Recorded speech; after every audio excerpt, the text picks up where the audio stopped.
Hi friends, welcome to Paris kitchen. இன்னைக்கு நம்ம வீடியோல சிக்கன் பிரியாணி, அதுவும் பட்ஜெட் பிரியாணி அதான் செய்ய போறோம். நம்ம நிறைய சப்ஸ்கிரைபர் நம்ம சேனல்ல கேட்டதுனால நம்ம வீடியோல இப்ப பட்ஜெட்ல சிக்கன் பிரியாணி செய்ய போறோம். அது எப்படி செய்யறதுங்கிறதையும் எத்தனை ரூபாய்க்கு செய்யறோங்கிறதையும் வீடியோவை ஸ்கிப் பண்ணாம கடைசி வரைக்கும் பாருங்க. வாங்க வீடியோக்குள்ள போலாம். ஃப்ரெண்ட்ஸ், நாம இன்னைக்கு சிக்கன் பிரியாணி, அதுவும் பட்ஜெட்டுக்குள்ள 200 ரூபா பட்ஜெட்ல நம்ம ஒரு சிக்கன் பிரியாணி பண்ண போறோம். அது என்னென்ன ரேஷியோல நான் வாங்கியிருக்கேங்கிறத நான் உங்களுக்கு சொல்றேன். 100 ரூபாய்க்கு சிக்கன் வாங்கியிருக்கேன், 10 ரூபாய்க்கு வெங்காயம், 10 ரூபாய்க்கு தக்காளி, 10 ரூபாய்க்கு பூண்டு, எலுமிச்சம்பழம் 5 ரூபா, இஞ்சி 5 ரூபா, பச்சை மிளகாய் 5 ரூபா, புதினா 5 ரூபா. அப்புறமா பார்த்தீங்கன்னா ஏலக்காய் 10 ரூபா, பட்டை 10 ரூபா, கிராம்பு 10 ரூபா. இது வீட்லயே இருந்ததுனால நான் இதை யூஸ் பண்ணிக்கிட்டேன். அடுத்ததா பாத்தீங்கன்னா 20 ரூபாய்க்கு ஆயில். அரிசி மட்டும் இல்லாம இதோட மேற்படி செலவுகள் மட்டும் 200 ரூபாய். இப்ப வாங்க நம்ம இந்த பட்ஜெட் பிரியாணி எப்படி செய்யலாங்கிறத பார்க்கலாம். ஃப்ரெண்ட்ஸ், இப்ப பிரியாணி செய்யறதுக்காக பிரியாணி பாத்திரத்தை அடுப்பத்த வச்சு நம்ம வச்சுக்கலாம். இப்ப பிரியாணிக்கு தேவையான அளவு 100 மில்லி அளவு எண்ணெய் சேர்த்துக்கோங்க. ஆயில் லைட்டா சூடானதுக்கு அப்புறமா நம்ம எடுத்து வச்சிருக்கிற பட்டை, கிராம்பு, அன்னாச்சி பூ,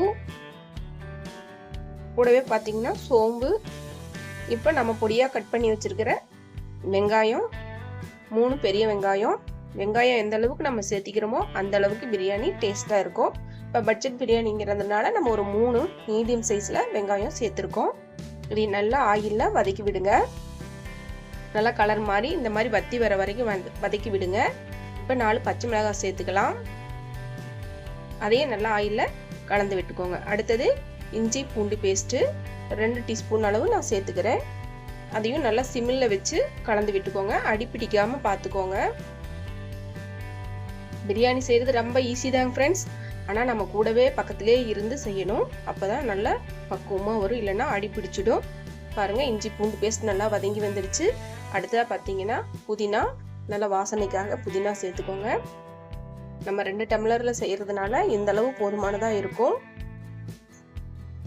அடுத்ததா தக்காளி, அதையும் நல்லா பொடியா கட் பண்ணி சேர்த்து நல்லா ஆயில்ல வதக்கி விடுங்க. தக்காளி நல்லா வெந்து வரட்டும். தண்ணி எதுவும் சேர்க்க தேவையில்லை. மீடியம் ஃப்ளேம்ல வச்சு இப்படி வதக்கி விட்டுக்கிட்டே இருங்க. நம்ம 2 நிமிஷம் மூடி போட்டு கூட வேக வச்சுக்கலாம். பாருங்க, நல்லா மசிஞ்சு வந்துருச்சு. இப்போ நல்லா மசிச்சு விட்டுக்கோங்க. பிரியாணிக்கு இந்த ப்ராசஸ் தான் ஃப்ரெண்ட்ஸ் மெயின். அடுத்தது காரத்துக்கு தேவையான ரெட் சில்லி பவுடரு நான் 2 டீஸ்பூன் அளவு சேர்த்துக்கிறேன். அப்போதான் பார்க்க நல்லா கலர்ஃபுல்லாக இருக்கும், டேஸ்ட்டும் நல்லா இருக்கும். அடுத்ததான் நம்ம கழுவி சுத்தப்படுத்தி வச்சிருக்கிற சிக்கன், 1/2 கிலோ அளவு, 100 ரூபாய்க்கு எடுத்த சிக்கன். 1/2 கிலோவுக்கு கொஞ்சம் அதிகமாகவே இருக்கு. இப்போ அதையும் நம்ம ஒவ்வொன்றா சேர்த்துக்கலாம். இப்போ இது எல்லாத்தையும் மசாலாவோட சேர்த்துட்டு நல்லா கலந்து விட்டுக்கோங்க. அடுப்பை சிம்மிலேயே வச்சுக்கோங்க. இப்போ இதை நல்லா மசாலாவோட சேர்ந்து கலந்து விட்டுக்கோங்க. இந்த மெயினான டிஷ்ஷு பார்த்தீங்கன்னா இந்த இடத்துல நம்ம இதை கொஞ்சம் டைம் எடுத்து கரெக்டாக மீடியமாக வேக வச்சு எடுத்துக்கிட்டோம்னா நமக்கு பிரியாணி செய்கிறது அடுத்த ஸ்டெப்பு பார்த்தீங்கன்னா ரொம்ப ஈஸியாக இருக்கும். இப்போ சிக்கனுக்கு தேவையான அளவு மட்டும் உப்பு சேர்த்துக்கலாம். சிக்கன் வேகிறதுக்காக நான் ஒரு 1/2 கப் அளவு தண்ணி சேர்த்துக்கிறேன்.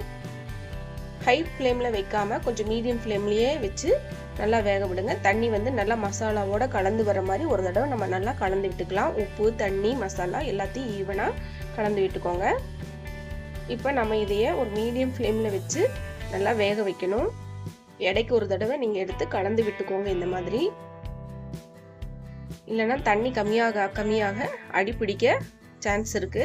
அதனால பக்கத்திலேயே இருந்து அடிக்கடி திறந்து இதை ஒரு தடவை கலந்து விட்டுக்கோங்க. இப்போ இன்னும் தண்ணி நல்லா வத்தி வர வேண்டி இருக்கிறதுனால நம்ம 2 நிமிஷம் மூடி வச்சு வேக வச்சாச்சு. இப்போ பாருங்க, தண்ணியெல்லாம் நல்லா வத்தி வந்துருச்சு. நம்ம சிக்கனும் 3/4 அளவு நல்லா வெந்து வந்துருச்சுங்க ஃப்ரெண்ட்ஸ். இப்போ நான் இந்த சாப்பாட்டுக்கு தேவையான அளவு தண்ணியை தனியாக நான் கொதிக்க வச்சிருக்கேன், சூடாக்கி வச்சிருக்கேன். இப்போ அதையே அதில் சேர்த்துக்கலாம். 2 டம்ளர் அரிசிக்கு 4 டம்ளர் தண்ணி நான் சேர்த்துருக்கேன். இப்போ பார்த்தீங்கன்னா இதை ஒரு தடவை நல்லா கலந்து விட்டுக்கலாம். இப்போ அடுத்துதான் பார்த்தீங்கன்னா நம்ம ஒரு அரை எலுமிச்சம்பழம் பிழிஞ்சு விட்டுக்கலாம். தயிர் சேர்க்காதனால நம்ம எலுமிச்சம்பழத்தை அரை பழத்தை பிழிஞ்சு விட்டுக்கலாம். இப்போ இதையும் நல்லா கலந்து விட்டுக்கோங்க. இப்போ நம்ம மூடி போட்டு மூடி வச்சு நல்லா ஒரு கொதி வர வரைக்கும் வெயிட் பண்ணலாம். பாருங்க, நல்லா கொதி வந்துருச்சு. இப்போ நம்ம கழுவி சுத்தப்படுத்தி ஊற வச்சிருக்கிற அரிசியை இதில் கொஞ்சம் கொஞ்சமாக சேர்த்துக்கலாம். இப்போ அரிசிக்கு தேவையான அளவு உப்பு சேர்த்துக்கலாம். உப்பு எப்பவுமே கம்மியாக சேர்த்துக்கோங்க. நம்ம ஒரு கொதி வரும்போது செக் பண்ணிட்டு கூட பத்தலைன்னா நம்ம சேர்த்துக்கலாம். வாசனைக்காக நம்ம கொஞ்சமாக மல்லி இலைகளை சேர்த்துக்கலாம். இப்போ மூடி வச்சு நம்ம நல்லா வேக வச்சுக்கலாம். கொஞ்சம் ஹை ஃப்ளேம்லேயே வச்சுக்கோங்க. இப்போ பாருங்கள், தண்ணி நல்லா வற்றி வந்துடுச்சு. இந்த அளவுக்கு தண்ணி வற்றி வந்ததுக்கு அப்புறமா நம்ம ஒரு முறை நல்லா கலந்து விட்டுக்கிட்டு அடுப்பை மீடியம் ஃப்ளேமில் வச்சுக்கோங்க. ஹை ஃப்ளேமில் இனி வைக்க வேண்டாம், அதனால மீடியம் ஃப்ளேமில் வச்சுக்கோங்க. இப்போ கூட ஒரு தடவை உப்பு செக் பண்ணிட்டு தூள் உப்பு இருந்தால் சேர்த்திக்கோங்க. இப்போ மீடியம் ஃப்ளேமில் வச்சு மூடிக்கலாங்க ஃப்ரெண்ட்ஸ். இப்போ ஒரு 5 நிமிஷம் கழிச்சு நம்ம திறந்து பார்க்கலாம். தண்ணி பாருங்க, 3/4 வாசி அளவு நல்லாவே வத்தி வந்துடுச்சு. ஆனால் சாப்பாட்டில் கொஞ்சமாக தண்ணி இருக்கிற மாதிரி நமக்கு ஃபீல் ஆகுது.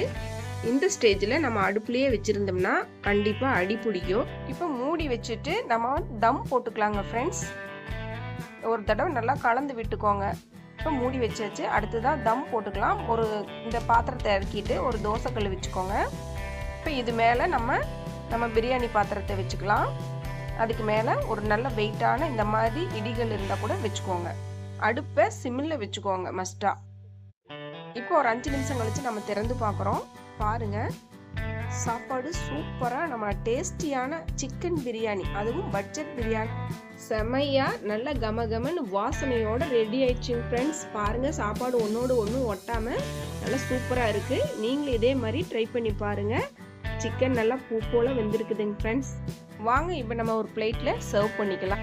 சூப்பரான இந்த சிக்கன் பிரியாணி கூட ரைட்னா அல்லது சிக்கன் வறுவல். இப்போ நான் சிக்கன் வறுவல் செஞ்சுருக்கேங்க ஃப்ரெண்ட்ஸ். இதோட சாப்பிட்டு பாருங்க, ரொம்ப டேஸ்டாக இருக்கும் ஃப்ரெண்ட்ஸ். நம்ம வீடியோக்கு மறக்காமல் சப்ஸ்கிரைப் பண்ணிடுங்க. தேங்க்ஸ் ஃபார் வாட்சிங்.